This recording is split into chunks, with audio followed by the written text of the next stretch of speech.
여러분 안녕하세요. 빛나 종교인묘 여러분, 저는 빛나 소식통 이준원입니다. 2021년 10월 17일 빛나 소식을 전하도록 하겠습니다. 지난주에 이어서 예배 안내인데요.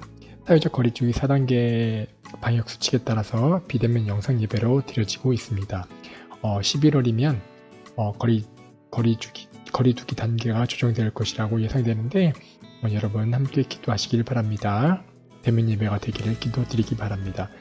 그리고 영상 예배 시 헌금 준비를 하시길 바랍니다. 나만의 헌금 봉투에다가 잘 보관했다가 대면 예배 때 꼭 헌금하는 여러분 되길 바랍니다. 오늘 생일자입니다. 오늘 10월 17일 2학년 6반의 김재원 학생이 오늘 생일이네요. 그리고 2학년 9반 이정민 학생이 10월 18일, 2학년 2반의 김준하 학생이 10월 23일로 해서 생일자 3분 생일 진심으로 축하드립니다. 정한 시간, 정한 자리, 정한 마음으로 최고의 예배가 되길 소망합니다. 오늘도 사랑하는 우리 임춘성 목사님의 말씀 듣고 한 주 승리하는 여러분들 되길 바랍니다. 코로나19 상황이지만 여러분들 건강히 우리 대면 예배 만날 때까지 건강히 한 주 승리하십시오. 안녕. 나는 전능하신 아버지 하나님 천지의 창조주를 믿습니다. 나는 그의 유일하신 아들 우리 주 예수 그리스도를 믿습니다. 그는 성령으로 잉태되어 동정녀 마리아에게서 나시고 본디오 빌라도에게 고난을 받아 십자가에 못 박혀 죽으시고 장사된 지 사흘 만에 죽은 자 가운데서 다시 살아나셨으며 하늘에 오르시어 전능하신 아버지 하나님 우편에 앉아 계시다가 거기로부터 살아있는 자와 죽은 자를 심판하러 오십니다. 나는 성령을 믿으며 거룩한 공교회와 성도의 교제와 죄를 용서받는 것과 몸의 부활과 영생을 믿습니다. 아멘.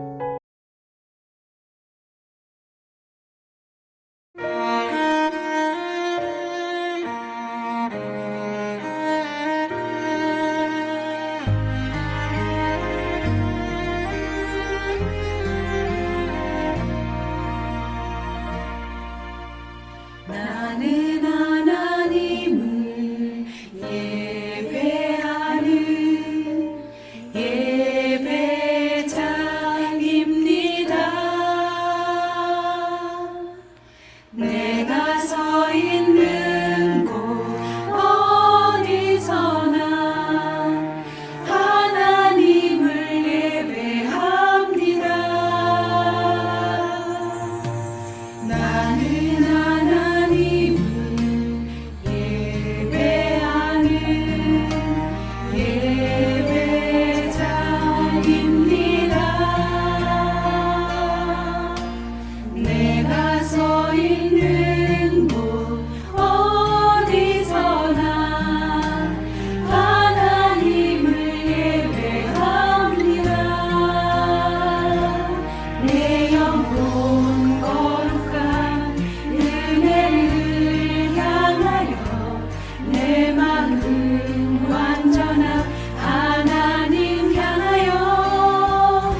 하나님 아버지, 이 시간 찬양을 드리며 주님 앞에 예배하게 하시니 감사합니다. 주의 성전이 아닌 각자의 자리에서 드리는 이 예배가 주님께서 기뻐 받으시는 예배가 되기를 소망합니다. 하나님, 이렇게 주일을 맞아 주님 앞에 나와 있는 저희들의 모습은 주님을 떠나 세상의 것들을 향해 살고 있음을 고백합니다. 하나님, 이 시간 주님 앞에 우리의 죄를 회개하오니 용서하여 주시옵소서. 주님, 평범한 예배가 회복되어지길 바라며 시작한 2021년의 일상은 코로나의 삶이 계속되고 있습니다. 그런 가운데 우리의 믿음은 코로나로 인해서 무너지지 않았는지, 약해지지 않았는지, 주님, 우리의 신앙을 주님의 사랑으로 강하게 붙들어 주시옵소서. 그리하여 영적으로 승리하는 삶을 살아가게 해주시옵소서. 하나님, 이제는 주님과의 함께함이 더욱 간절한 때입니다. 우리의 몸과 마음은 여전히 주님께 향하길 원합니다. 날마다 주 안에서 성장하는 모습이길 원합니다. 하루속히 모든 일상이 정상으로 회복되게 하시어 주의 성전에 모여 온전한 예배가 이루어질 수 있도록 인도하여 주시옵소서. 이 시간 임춘성 목사님 귀한 말씀 전해주십니다. 하나님의 음성으로 전하게 하시고 하나님 말씀으로 가득 차게 하시고 말씀의 은혜로 온전히 주님 앞에 바로 세워주시기를 원합니다. 이 말씀의 은혜가 혼란스러운 삶 속에서 믿음으로 살아가는 힘이 되게 하시고 세상에서 예수님의 빛이 드러나는 중등부 공동체가 될 수 있도록 인도하여 주시옵소서. 항상 하나님을 의지하며 하나님 안에서 평안한 삶을 살아갈 수 있도록 축복하여 주시옵소서. 감사드리며 예수님의 이름으로 기도드립니다. 아멘. 오늘 우리에게 주실 하나님의 말씀은 사도행전 8장 26절에서 40절까지의 말씀입니다. 주의 사자가 빌립에게 말하여 이르되 일어나서 남쪽으로 향하여 예루살렘에서 가사로 내려가는 길까지 가라. 그 길은 광야라. 일어나 가서 보니 에디오피아 사람 곧 에디오피아 여왕 칸다게의 모든 국고를 맡은 관리인 내시가 예배하러 예루살렘에 왔다가 돌아가는데 수레를 타고 선지자 이사야의 글을 읽더라. 성령이 빌립더러 이르시되 이 수레로 가까이 나아가라. 빌립이 달려가서 선지자 이사야의 글 읽는 것을 듣고 말하되 읽는 것을 깨닫느냐? 지도해 주는 사람이 없으니 어찌 깨달을 수 있느냐? 하고 빌립을 청하여 수레에 올라 같이 앉으라 하니라. 읽는 성경 구절은 이것이니 일렀으되 그가 도살자에게로 가는 양과 같이 끌려갔고 털 깎는 자 앞에 있는 어린 양이 조용함과 같이 그의 입을 열지 아니하였도다. 그가 굴욕을 당했을 때 공정한 재판도 받지 못하였으니 누가 그의 세대를 말하리요? 그의 생명이 땅에서 빼앗김이로다. 하였거늘 그 내시가 빌립에게 말하되 청컨대 내가 묻노니 선지자가 이 말한 것이 누구를 가리킴이냐? 자기를 가리킴이냐? 타인을 가리킴이냐? 빌립이 입을 열어 이 글에서 시작하여 예수를 가르쳐 복음을 전하니 길 가다가 물 있는 곳에 이르러 그 내시가 말하되 보라, 물이 있으니 내가 세례를 받음에 무슨 거리낌이 있느냐? 이에 명하여 수레를 멈추고 빌립과 내시가 둘 다 물에 내려가 빌립이 세례를 베풀고 둘이 물에서 올라올새 주의 영이 빌립을 이끌어간지라. 내시는 기쁘게 길을 가므로 그를 다시 보지 못하니라. 빌립은 아수도에 나타나 여러 성을 지나다니며 복음을 전하고 가이사라에 이르니라. 할렐루야. 중등부 친구들 한 주 동안 잘 지내셨습니까? 우리 뉴스를 들어보니까 우리의 일상이 곧 회복될 것 같은 좋은 소식들이 많이 들려지고 있습니다. 우리 중등부 예배도 또 함께 모여서 예배할 날이 곧 올 줄 믿습니다. 우리 소망하면서요, 주어진 자리에 좀 힘들지만 인내하심으로 승리하시고 또 예배 자리 늘 사모하셔서 항상 승리하고 기뻐하는 우리 중등부 되기를 축복합니다. 오늘 예배 가운데서도 하나님의 큰 은혜가 있기를 소망합니다. 오늘은요, 참 기쁨 채집 생활이라는 제목을 가지고 은혜를 얻기를 원하는데요. 김혜원 작가의 작은 기쁨 채집생활이라는 에세이가 있더라고요. 이 제목 하나에 그 모든 내용이 다 담겨진 듯해서 참 마음이 가더라고요. 언젠가는 좋아질 테니까 라는 이런 생각으로 아무것도 하지 않고 살다 보면요, 놓치는 것이 많다, 이렇게 지적을 하면서 이 작가가 일상 속에서 채집해 온 작은 기쁨들, 그런 것들을 이제 구체적인 그런 리스트를 나누면서 소개하면서 그 책이 에세이가 이어져가는 것을 보게 됩니다. 이 책의 제목에서요, 이 채집이라는 단어가 참 제 마음에 들어왔습니다. 기쁨을 채집하자라는 것인데, 코로나로 인해서 이게 일상에서 기쁨을 더 찾기 힘든 시기다 보니까 이제 생존을 위해 동식물을 채집하듯 우리 한번 작은 기쁨일지라도 채집하면서 우리 힘을 내보자, 이렇게 하는 간절함이 묻어난다라는 생각이 들어서요, 이 채집이라는 단어가 참 저한테 오더라고요. 그만큼 이 기쁨이라는 것이 감나무 밑에 잎만 벌리고 있어서 가질 수 있는 것이 아니라 우리가 노력하고 적극적으로 채집해야 가질 수 있는 것이 기쁨이다, 뭐 이렇게 말하는 것 같습니다. 어떤 사람이요, 억울한 듯이 이렇게 말을 하는 걸 봤어요.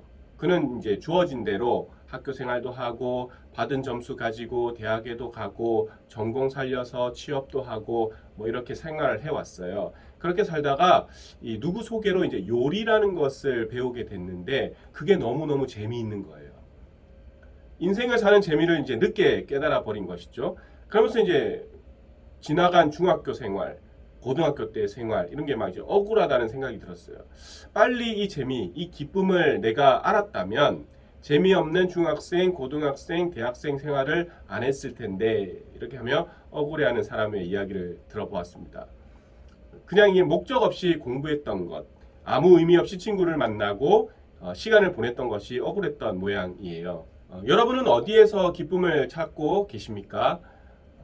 아니면 아직 그 기쁨을 몰라서 이 앞에 억울했던 분처럼 흘러가는 대로 목적 없이 그렇게 공부하고 친구 만나고 그렇게 언젠가는 좋은 날이 올 거야 하면서 이 감나무 밑에서 입 벌리고 있는, 감 떨어지기를 기다리고 있는 그런 삶을 살아가고 있지는 않는지 모르겠어요. 이 기쁨을 채집하는 것에 대해서 이야기를 했는데 이 기쁨을 채집한다라는 이야기보다 더 중요한 것이 있어요. 우리가 추구하는 것이 어떤 기쁨이냐라는 겁니다. 어떤 행복을 채집하기를 원하느냐, 이게 더 중요하다는 것이죠. 우리 감나무 얘기했으니까 우리 감나무로 계속 얘기해 보면, 감나무라고 해서 다 같은 감나무는 아니죠. 감나무에서 입 벌리고 있다고 얘기했는데 썩은 감나무 밑에서 입 벌리고 있는 것보다는 좋은 나무, 감나무 밑에서 입을 벌리고 있는 게 그래도 좀 더 나아요. 근데 그거보다 더 좋은 것은 뭡니까? 감나무에서 감 떨어지는 것을 기다리는 것이 아니라 올라가서 좋은 감을 채집하는 것이 더 훌륭한 일이 되겠죠. 그러니까 우리가 추구해야 할 기쁨은 썩은 감나무가 아니라 좋은 감나무가 돼야 된다는 겁니다. 우리가 추구해야 할 행복은 썩은 행복이 아니라 좋은 행복이 되어야 한다는 것이죠. 기쁨이라는 단어를요, 나무 위키에서 검색을 해봤어요. 욕구가 충족되었을 때의 즐거운 마음이나 느낌, 이렇게 설명이 되어 있더라고요. 그러니까 내 욕구가 나를 망하게 하는 것이라도 그것이 충족되면 기쁨을 그 순간 느낄 수 있다라는 것입니다. 예를 들어서요, 학생이 담배를 피우고 싶어요. 근데 담배를 구하지 못하다가 어떤 삶을 살았는지 얼굴이 심하게 노안이 온 친구가 담배를 사와가지고 왔어요. 그래서 함께 담배를 피웠습니다. 욕구가 충족됐죠. 그 순간 기쁨이 느껴지겠죠. 하지만 참된 기쁨은 아닙니다. 나를 망하게 하는 그런 기쁨이 될 수 있다는 것이죠. 썩은 감나무가 될 수 있다는 겁니다. 그렇다는 것은 지금 세상 많은 사람들이 기쁘길 원하고 있잖아요. 행복하길 원하고 있잖아요. 근데 이런 순간적인 기쁨, 혹 나를 망치게 할 수 있는 기쁨이라 할지라도 그것을 채집하고자 힘쓰며 살아가고 있는 것이 지금 많은 사람들의 삶이라는 것입니다. 어떻게든 순간의 기쁨이라도 누리고 싶을 만큼 힘든 시기를 살아가고 있기에 이해는 되지만 한편으로는 계속 먹먹한 마음이 더 크게 듭니다. 성경에서도요, 우리에게 기쁨을 강조하고 있습니다. 이것이 하나님의 뜻이다, 이렇게 말할 정도로 강하게 강조가 있거든요. 데살로니가 전서 5장 16절부터 18절까지 말씀인데, 항상 기뻐하라, 쉬지 말고 기도하라. 범사에 감사하라. 이것이 그리스도 예수 안에서 너희를 향하신 하나님의 뜻이니라 말씀합니다. 우리를 향한 하나님의 뜻은요, 항상 기뻐하는 거예요. 그래, 너가 기뻤으면 좋겠어. 이게 아니에요. 항상 기뻐하라. 이렇게 명령하고 계신다는 겁니다. 기쁨이라는 것은요, 그리스도의 증거가 됩니다. 아, 저 사람 보니까 그리스도인이네. 이렇게 증거가 되고 증표가 된다는 겁니다. 영원한 생명, 천국의 시민권을 가지고 있다고 믿는 사람이 기뻐하지 못한다라고 하는 것은 굉장히 심각한 문제가 될 수 있는 것이죠. 예수님께서 십자가에 죽으셨을 때 예수님을 따르던 공동체는 어땠습니까? 절망과 슬픔이었죠. 그러나 그들이 부활의 예수님을 만나고 오순절 성령님을 만나고 난 후에 그들에 대해서 이렇게 말씀하고 있습니다. 사도행전 2장 46절 보겠습니다. 날마다 마음을 같이하여 성전에 모이기를 힘쓰고 집에서 떡을 떼며 기쁨과 순전한 마음으로 음식을 먹고. 이 말씀처럼요, 슬픔과 두려움은 사라지고 서로 물건을 통용하며 기쁨과 순전한 마음이 그들의 모습이었다는 거죠. 그들의 삶이었다는 겁니다. 이처럼요, 구원받은 성도에게 기쁨이라는 것은 뭡니까? 결정적인 징표가 되는 것이죠. 아니 목사님, 저는요 흙수저라서요, 저희 집은 가난해서요, 저는 잘 공부를 못해서요, 기뻐하기가 많이 힘들어요. 이렇게 생각하는 분도 계실 것 같아요. 그런데 참 기쁨은요, 이 물질적으로 가지고 싶은 것을 가지고 부자가 되고 로또 당첨이 되고 뭐 이런 것에서 기쁨이 계속 유지되는 게 아닙니다. 참 기쁨은 그래요. 여러분들, 나는 자연인이다 라는 그런 TV 프로그램 아시려나 모르겠어요. 그런 프로그램이 있는데요, 그들의 이야기를 좀 들어보면요, 그 산속에서 살아가는 사람이잖아요. 근데요, 그 전에 얘기를 들어보면 돈도 참 많았던 분입니다. 공부도 열심히 잘했고요, 사회적 지위도 굉장히 높으신 분들도 있었습니다. 그런데요, 인생이 기쁘지 않았다라는 겁니다. 돈도 많고 지위도 높고 공부도 잘했는데 인생이 기쁘지 않더라는 거예요. 그래서 그들의 선택을 어떻게 했습니까? 그들이 가진 것들 다 포기하고 아무것도 없는, 전기조차 들어오지 않는 산 깊은 곳으로 들어오게 되는 것이죠. 그런데 그곳에서 기쁨이 오더라는 겁니다. 그곳에서 행복해 하더라는 겁니다. 그렇다면요, 우리 생각해 보면 참 기쁨은 어디서 오는 것일까요? 오늘 본문에서도요, 참 기쁨을 찾는 사람을 소개하고 있어요. 그는 바로 에디오피아 여왕 간다게의 모든 국고를 맡은 관리인 네시였습니다. 여러분, 네시라고 해서 무시하시면 안 됩니다. 그는요, 에디오피아 여왕 간다게의 모든 국고를 맡은 네시, 오늘날로 말하면 재무부 장관 해당하는 직책이에요. 이렇게 높은 직책에 오를 만큼 능력의 소유자인 그였지만 본문 초반에 보니까 참 기쁨을 몰라 헤매고 있던 자라고 비춰지고 있습니다. 그런데 그런 그의 본문 후반의 모습에 대해서는 완전 바뀌어버렸어요. 뭐라고 표현하냐면 39절에 내시는 기쁘게 길을 감으로 이렇게 말합니다. 그는 어떻게 이 기쁨의 갈증을 해소받은 것일까요? 오늘 우리에게 이 기쁨의 갈증의 해소가 있기를 축복합니다. 우리는 어디서 이 순간의 기쁨이 아니라 영원한 기쁨을 채집할 수 있는지, 어떻게 기쁨으로 나의 그리스도인됨을 증명할 수 있을지 우리 깊이 생각해보고 은혜를 얻기를 원합니다. 첫 번째로 기쁨은 예배를 통해서 찾을 수 있습니다. 본문을 보면 에디오피아 내시가요, 엉뚱하게도 에디오피아에 있지 않아요. 예루살렘에 있습니다. 당시 에디오피아는요, 이집트 남쪽 지역 나일강 유역 중심, 거기에 형성된 구스 족속의 후예로 구성되어 있었어요. 예루살렘에 일가 친척도 없고 거리도 상당히 멀고, 또 에디오피아는 그의 나라의 왕을 태양의 아들로 믿고 섬기고 있었거든요. 그러니까 왕이 신이었어요. 그러니까 예루살렘에 있을 이유가 이 내시에게는 없는데 왜 이 내시가 예루살렘에 있는 것일까요? 에디오피아에서 예루살렘까지요, 수레를 타고, 그때는 뭐 버스나 차 이런 거 없잖아요. 수레를 타고 왔어요. 그 수레를 타고 온다는 것은 굉장히 어려운 일이었을 겁니다. 예루살렘에서 에디오피아까지 거리를 무려 1500km라고 이야기를 합니다. 그러니까 수레로 여행을 하는데 한 달이 넘게 걸리는 굉장히 먼 거리인 것이죠. 그렇다고 오는 길이 고속도로처럼 잘 된 길도 아닙니다. 본문은 광야길이다 이렇게 얘기하고 있습니다. 모든 것이 부족하고 불편한 광야길을 지나면서까지 왜 이 내시는 예루살렘으로 온 것일까요? 도대체 무엇이 필요했길래 이 험난한 예루살렘 여행길을 선택한 것일까요? 본문은 뭐라고 얘기하냐면 예배드리기 위해서라고 말씀하고 있습니다. 27절 볼게요. 일어나서 보니 에디오피아 사람 곧 에디오피아 여왕 간다게의 모든 국고를 맡은 관리인 내시가 예배하러 예루살렘에 왔다가, 이렇게 너무나도 멀고 너무나도 험한 길임을 알면서도 수고하며 예루살렘까지 왔다는 것은요, 예루살렘에 오면 분명 무엇인가 자신의 갈증을 해결해 줄 수 있을 것이라는 기대가 있었기 때문에 그 험난한 길이지만 예루살렘을 향해 온 것이죠. 28절에 보면 이사야의 글을 읽고 있었다라고 말씀하고 있습니다. 그러니까 이 내시는 성경을 읽는 자였다는 것이고 하나님에 대해 어느 정도 알고 있었다라는 것을 우리는 알 수가 있죠. 하나님을 알아가면서 그동안 얻지 못했던 삶의 갈증을 해소받았을 것입니다. 그 에디오피아에서요. 돈이나 권력으로 해결받지 못했던 삶의 기쁨을 그 에디오피아에서 성경을 읽으면서 그 참 기쁨을 통해 얻었을 것입니다. 이 참 기쁨이 그에게 얼마나 컸는지요. 이제는요, 이 성경을 읽는 것을 넘어서 예루살렘에서 예배드리고 싶은 마음이 생겨나게 된 거예요. 그 먼 거리, 그 험난한 길인 예루살렘 여행길을 주저하지 않고 움직일 만큼 참 기쁨을 찾고 싶었던 것입니다. 그런데 우리가 기억해야 할 것은요, 이 모든 일은 하나님의 인도하심 가운데 있었다라는 겁니다. 무슨 기적으로 에디오피아의 사람이 하나님을 알 수가 있겠어요? 이방신을 섬기고 있는 그 나라가요. 또 알았다 하더라도 믿을 수 있었다? 그것은 굉장히 힘든 일일 수 있는 겁니다.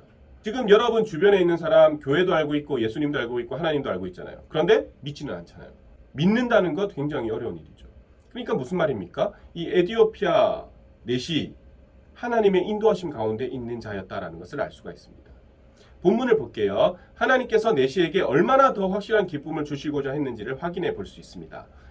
하나님은요, 내시를 위해 7 집사 중에 하나였던 빌립을 사용하세요. 그 빌립에게 주의 사자를 보내셔서요, 갑자기 남쪽으로 향해 광야길로 가라 이렇게 말씀하십니다. 26절 보겠습니다. 주의 사자가 빌립에게 말하여 이르되 일어나서 남쪽으로 향하여 예루살렘에서 가사로 내려가는 길까지 가라 하니 그 길은 광야라. 빌립이 하나님의 말씀에 순종했더니 그곳에 에디오피아 내시를 만나게 되는데, 그 내시에게 빌립이 당신이 읽고 있는 이사야 말씀이 깨달아지십니까? 이렇게 물어봐요. 이제 이사야서를 읽고 있는 것을 빌립이 확인하게 되는 거예요. 그러자 내시는요, 뭐라고 말하냐면 가르쳐줄 사람이 없어서 정확하게 깨닫지 못하고 있습니다. 이렇게 말하면서 빌립에게 청해서 수레에 올라와서 이 내용을 가르쳐 달라고 말을 합니다. 하나님은요, 빌립을 통해서 지금 이 내시가 구약에 머물러 있잖아요. 그 구약만 읽고 있었으니까 구약의 성경에 머물러 있는 그 은혜를 넘는 예수 그리스도를 통한 참된 기쁨, 비밀스러운 기쁨을 내시에게 주시고자 하신 거예요. 이 내시는 물질적으로 부족함이 없는 많은 돈과 권력을 가지고 있지만 기쁨의 삶을 살지는 못했습니다. 그러다가 성경을 읽고 그 안에서 기쁨을 알았어요. 얼마나 이 기쁨에 확신이 있었는지 그 힘들고 먼 길을 아무런 고민 없이 선택하고 예루살렘에 와서 예배를 드렸습니다. 하나님은요, 이 내시의 마음을 기뻐하셨고 구약에 숨겨져 있는 예수 그리스도, 또 지금 현재 부활하셔서 성령을 보내심으로 나타난 기쁨을 이 빌립을 통해서 이 내시가 알도록, 그 기쁨을 알아가도록, 누릴 수 있도록 하나님께서 인도해 주신 것이죠. 빌립은요, 그 수레에 올라타 내시가 읽고 있던 이사야 책에서 소개하고 있는 진짜 기쁨의 근원에 대해서 소개합니다. 우리 34절 35절 볼게요. 그 내시가 빌립에게 말하되 청컨대 내가 묻노니 선지자가 이 말한 것이 누구를 가리킴이냐, 자기를 가리킴이냐, 타인을 가리킴이냐. 빌립이 입을 열어 이 글에서 시작하여 예수를 가르쳐 복음을 전하니. 이 내시는 예수님에 대한 복음을 들었습니다. 복음이 뭐예요? 기쁜 소식. 내시는요, 참 기쁨, 영원한 기쁨의 근원이신 예수님을 알았고 믿었습니다. 그런데요, 가는 길에 물을 만나게 되는 거예요. 그래서 그곳에서 세례를 받게 됩니다. 다시 말씀드려서 나는 더 이상 태양의 아들을 믿는 자가 아닌 예수님을 구주로 영접하여 예수님으로 말미암아 구원의 기쁨 안에 거듭난 자임을 확증하고 싶은 그 고백이 이 내시에게 있는 것이죠. 영원한 천국의 기쁨도 소유하게 된 것입니다. 내시는요, 이 모든 순간이 신기하고 하나님이 정말로 살아계시다는 것을 느꼈을 거예요. 지금 가는 길이 어느 길입니까? 광야길이잖아요. 광야에서 물을 만난다? 얼마나 기쁜 일입니까? 내시는요, 마음에 있는 영적 갈증을 예수님을 통해서 만족했고 육의 갈증도 해결해 주시는 그 하나님을 경험하면서 나의 영적인 것, 나의 육적인 모든 기쁨의 근원은 오직 예수 그리스도임을 더 확신시켜 주셨습니다. 그래서요, 이 에디오피아 대표적 위치의 사람이라도 조금도 거리낌 없이 초라해 보이는 그 빌립에게 고개 숙이며 세례를 받게 되는 것이죠. 36절 보겠습니다. 길을 가다가 물이 있는 곳에 이르러 그 내시가 말하되 보라 물이 있으니 내가 세례를 받음에 무슨 거리낌이 있느냐. 내시는요, 예배 드리러 오는 과정은 너무나도 힘들었지만 예배를 사모하고 예배를 통해 기쁨을 채집하고자 했던 그 마음을 하나님은 기뻐하셔서요, 빌립을 보내어서 그 기쁨의 근원이신 예수님을 알게 되는, 그래서 구세주로 믿게 되어서 그 누구보다 가장 위대한 왕 예수 그리스도를 통한 참된 기쁨을 이 내시가 누리게 된 것입니다. 예배는 하나님을 만나는 시간이고 예수님의 크고 비밀스러운 은혜를 알아가는 굉장히 귀한 시간입니다. 우리 중등부 모두 예배 안에서요, 참 기쁨을 채집하시기를 바랍니다. 여러분, 이 코로나로 인해서요, 영상 예배를 드리는 것이 몸은 편할지 모르지만 마음적으로 있는 힘든 시간을 보내고 있는 친구도 있을 거란 생각이 들어요. 혹은 너무 편해져서 예배를 소홀히 하고 있는 친구도 있지 않나 염려도 됩니다. 에디오피아 내시를 보면서 예배를 사모하는 여러분이 되었으면 합니다. 늦게 일어나서 편한 시간에 예배드리기보다 정한 시간, 정한 자리, 정한 마음으로 예배하는 그 마음을 우리 하나님께서는 기뻐하셔서요, 오늘 내시와 같이 참 기쁨을 누릴 수 있도록 인도해 주실 것입니다. 오늘 2학년 선생님들이 찬양했던 것처럼요, 우리는 예배자입니다. 예배자는 예배할 때 가장 행복한 것입니다. 예배 안에 있는 그 참 기쁨을 누리는 저와 여러분이 되기를 축복합니다. 그리고 또 하나 강조드리고 싶은 것이 있는데요. 기쁨은 광야를 통과하는 과정 속에서 발견할 수 있어요. 제가 내시를 많이 이야기했지만 오늘 본문에 또 하나의 기쁨을 누린 자가 있는데 바로 빌립입니다. 하나님은 갑자기 빌립에게 광야로 가라고 말씀을 하셨어요. 잠깐 빌립의 입장에 대해서 좀 생각을 한번 해볼게요. 본문 앞의 내용을 보면 지난주 설교에서 말씀드린 것처럼 이 스데반 집사가 순교하고 교회에 핍박이 오게 됐어요. 그래서 예루살렘에 머물러 있던 이 교회가 이제 선교 복음 전 세계로 뻗어나가는 그 복음을 실천하게 됩니다. 그 시작이 사마리아로부터 시작이 돼요. 예수님 말씀 그대로죠. 사도행전 1장 8절에 말씀하고 있습니다. 예수님께서 이렇게 말씀하셨어요. 오직 성령이 너에게 임하시면 너희가 권능을 받고 예루살렘과 온 유대와 사마리아와 땅끝까지 이르러 내 증인이 되리라 하시니라.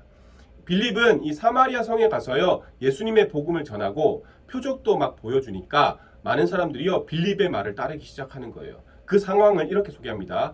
사도행전 8장 7절인데요. 많은 사람에게 붙었던 더러운 귀신들이 크게 소리 지르며 나가고 또 많은 중풍병자와 못 걷는 사람이 나으니 그 성에 큰 기쁨이 있더라. 빌립이 복음을 전하는데 그 성에 큰 기쁨이 있었다라는 겁니다. 빌립이 얼마나 기뻤을까요? 행복한 시간을 보냈을 것입니다. 그런 빌립에게 갑자기 하나님의 사자가 나타납니다. 이렇게 성공한 빌립에게 더 넓은 지역, 유명한 지역, 사람 많은 지역으로 보내야 맞는 것 같은데, 그런데 하나님은요, 이 빌립에게 아무도 없는 광야로 가라고 말씀을 하고 계세요. 사도행전 8장 26절입니다. 주의 사자가 빌립에게 말하여 이르되 일어나서 남쪽으로 향하여 예루살렘에서 가사로 내려가는 길까지 가라 하니 그 길은 광야라. 빌립이 어떤 마음이었을까요? 제가 만약 빌립이었다면 그 기뻤던 마음이 싹 사라질 것 같아요. 이스라엘 백성들에게 있어 광야는 어떤 이미지냐면요, 모세의 인도에 따라 가나안 땅을 가던 이스라엘 백성들이요, 이런 말을 한 적이 있어요. 민수기 20장 4절인데 너희가 어찌하여 여호와의 회중을 이 광야로 인도하여 우리와 우리 짐승이 다 여기서 죽게 하느냐. 광야는 살 수 없는 죽음이 찾아오는 곳이라고 이스라엘 백성들은 알고 있어요. 이미지가 그래요. 또 그렇고요. 그런데 빌립 보고 그곳을 가라고 하고 있습니다. 이렇게 사마리아 성을 기쁨의 성으로 바꾼 나를 광야로 보내다니 많이 섭섭해. 나 너무 많이 섭섭해. 그랬을지도 모르겠어요. 제가 만약 빌립이었다면 사마리아 성을 기쁨의 성으로 바꾼 나를 왜 광야로 보내실까? 너무 섭섭한데? 이런 생각이 들었을 것 같습니다. 그런데 성령 충만한 빌립은요, 저의 생각과 달랐습니다. 빌립은 하나님의 말씀에 순종했고 에디오피아 내시를 만나서 놀라운 역사를 경험하게 되므로 그 광야에서 빌립도 기쁨을 누리게 된 것이죠. 사마리아의 부흥을 확인하고 이제 세계로 뻗어가는 그 순간을 여기 이 광야에서 에디오피아 내시를 통해 빌립은 더욱 확신했을 것입니다. 얼마나 기뻤을까요? 정말로 예수님의 말씀처럼 땅끝까지 이르러 증인이 될 수 있겠구나. 사마리아 성뿐만 아니라 모든 나라가 참 기쁨을 누릴 수 있겠구나. 확신을 가지면서 참 기쁨을 누렸을 것입니다. 이 모두들 광야와 같은 순간을 맞이하기 싫어해요. 혹시 광야로 하나님이 인도하시면 불평부터 나오는 것도 사실입니다. 혹시 광야와 같은 힘든 순간을 보내고 계십니까? 광야이기 때문에 힘든 것이 아니라요. 광야에서 역사하시는 하나님을 만나지 못했기 때문에 힘든 거예요. 천국은 기쁨이 있고 지옥은 고통이 있다고 말하잖아요. 그런데 우리가 기억해야 할 것은 천국이 금으로 가득하고 온갖 보석으로 꾸며져 있어서 기쁨이 있는 것이 아니고 또 지옥은 불덩이로 가득하고 울부짖는 소리가 많아서 고통스러운 게 아니에요. 천국이 기쁨이 있고 지옥이 고통스러운 것은요, 단 하나, 하나님이 천국에 계시기 때문에 기쁨이 있는 것이고 하나님이 지옥에 계시지 않기 때문에 지옥이 고통스러운 거예요.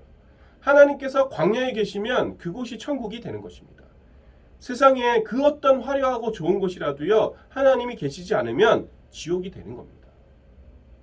하나님께서 여러분을 광야로 인도하시는 것도 더 좋은 것, 더 기쁨, 진짜 기쁨을 그 광야에서 찾을 수 있도록 하나님께서 인도해 주시기를 원하시기 때문에 그렇습니다. 여러분, 이 비가 억수같이 내린 후 그 하늘 여러분 혹시 보신 적 있으십니까? 천둥소리와 억수 같은 비로 인해서 걱정과 두려움도 찾아오지만 그 비가 그친 후에 하늘 얼마나 아름다운지 모릅니다. 아마 그 하늘을 보신 분은 여러분 전화기나 SNS에 분명 그 하늘 사진 있을 거라 생각이 들어요. 너무 아름답잖아요. 먹구름으로 캄캄했던 하늘이었지만 거센 바람이 큰 소용돌이가 치듯이 엄청 빠르게 움직이면서 맑음을 만들어내더라는 겁니다. 그 싫은 소용돌이가 맑음을 만들더라는 것이죠. 광야는 진짜 기쁨을 확인하는 길이 되기도 합니다. 우리 중등부는요, 사라지는 기쁨, 가짜 기쁨, 나를 망치게 하는 기쁨을 채집하러 다니지 마시고 영원한 기쁨, 나를 살리고 나를 성장시키는 그 기쁨, 참된 기쁨을 채집하시기를 축복합니다. 그 기쁨은 예배 가운데 있습니다. 그리고 하나님이 인도하시는 길 가운데 특히 그 길이 광야길이라 할지라도 그곳에 참된 기쁨이 있습니다.